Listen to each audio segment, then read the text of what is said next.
ستونوں جتنے لمبے اور طاقتور قوم کے لوگ جو ایک ہاتھ سے درخت کو جڑوں سے اکھاڑ دیتے، پہاڑوں کو تراش کر محل بناتے، لیکن انہوں نے ایسی کون سی غلطی کر دی کہ اللہ تعالیٰ نے دنیا سے ان کا نام و نشان مٹا دیا۔ اللہ اللہ اللہ اللہ۔ اعوذ باللہ من الشیطان الرجیم، بسم اللہ الرحمن الرحیم۔ ناظرین و سامعین، السلام علیکم ورحمۃ اللہ وبرکاتہ۔ دوستو، آج کی ویڈیو میں قوم عاد کے بارے میں گفتگو کریں گے۔ آپ سے گزارش ہے کہ ویڈیو کو آخر تک مکمل دیکھیے اور ہمارے چینل کو سبسکرائب کیجیے۔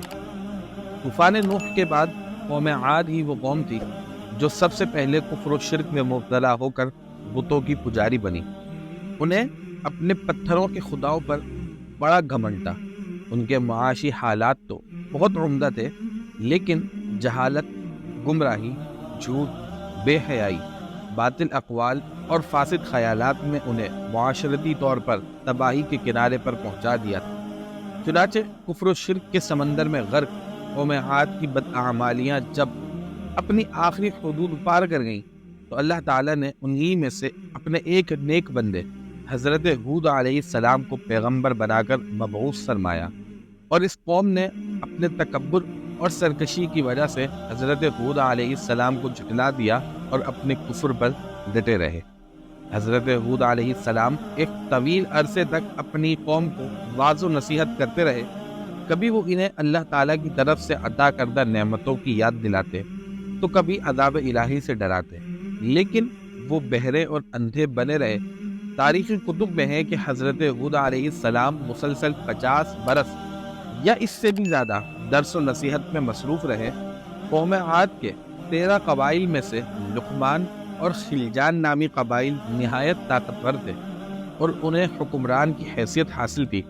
حضرت ہود علیہ السلام نے جب دعوت حق دی اور کفر و شرک چھوڑ کر ایک اللہ کی بندگی کی طرف بلایا تو لقمان قبیلے نے سخت مزاحمت کی اور حضرت ہود علیہ السلام کے دشمن ہو گئے۔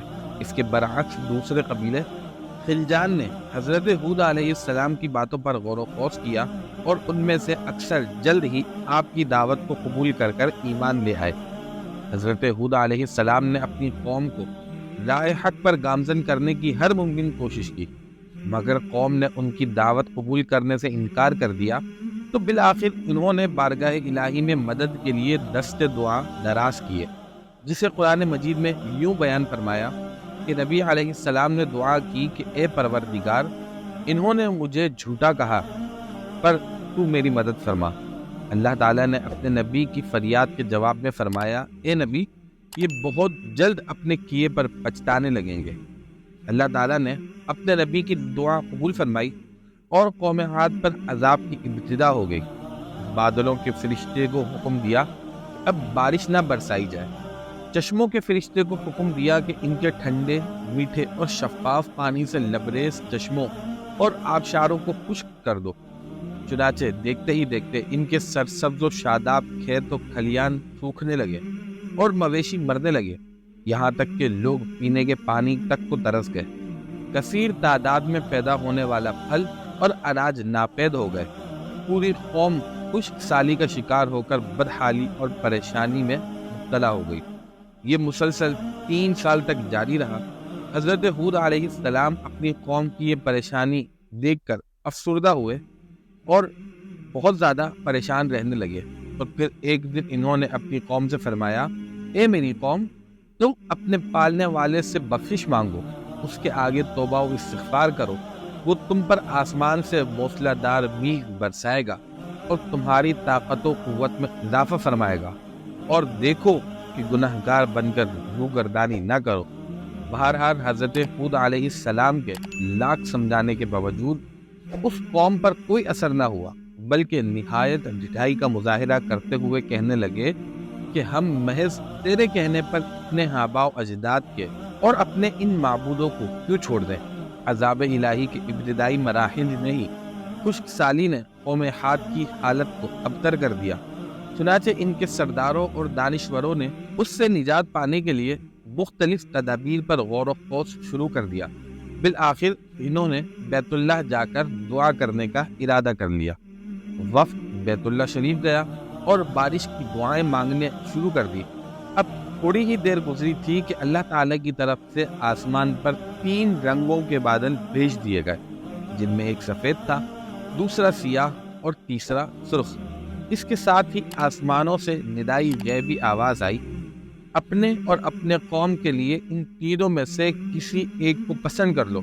چنانچہ وفد نے سوچ و بچار کے بعد سیاہ بادل کو اپنے لیے پسند کیا، جس کے ساتھ ہی سرخ اور سفید ٹکڑے آسمان سے غائب ہو گئے اور ابر سیاہ آہستہ آہستہ آسمان پر چھانے لگا۔ وہ لوگ اپنی دعا کی قبولیت پر بڑے خوش تھے اور سمجھتے تھے کہ اب خشک سالی ختم ہو جائے گی۔ چنانچہ پوری قوم نے خوشیاں منانی شروع کر دیں، لیکن حضرت ہود علیہ السلام سمجھ گئے تھے کہ یہ عذاب الہی ہے، لہذا انہوں نے ایک بار پھر اپنی قوم کو مخاطب کرتے ہوئے فرمایا کہ اے میری قوم، یہ اللہ کا عذاب ہے جو تم پر نازل ہونے والا ہے۔ اور وہی ہوا، وہ اللہ کی طرف سے نازل ہونے والا آندھی کا عذاب تھا۔ آندھی نے کسی ایک کو بھی باقی نہ چھوڑا، یہ ہر ایک کے پاس پہنچ گئی، غاروں کے اندر، پہاڑوں کی گھاٹیوں اور چوٹیوں، گھروں، محلوں اور قلعوں کے اندر سب کو فنا کر ڈالا۔ اللہ تعالیٰ نے اس خوفناک آندھی سے حضرت ہود علیہ السلام اور ان کے ساتھیوں کو محفوظ رکھا، اور انہوں نے خطیرہ نامی ایک بستی میں پناہ لے لی، جہاں عذاب ان تک نہیں پہنچا اور وہ امن و سکون میں رہے۔ ناظرین، یہ حضرت ہود علیہ السلام اور ان کی قوم کا واقعہ تھا۔ اگر ویڈیو پسند آئی ہے تو ویڈیو کو لائک کیجیے، چینل کو سبسکرائب کیجیے تاکہ نئی آنے والی ویڈیوز آپ کو مل سکیں۔ اپنا خیال رکھیے گا۔ السلام علیکم ورحمۃ اللہ وبرکاتہ۔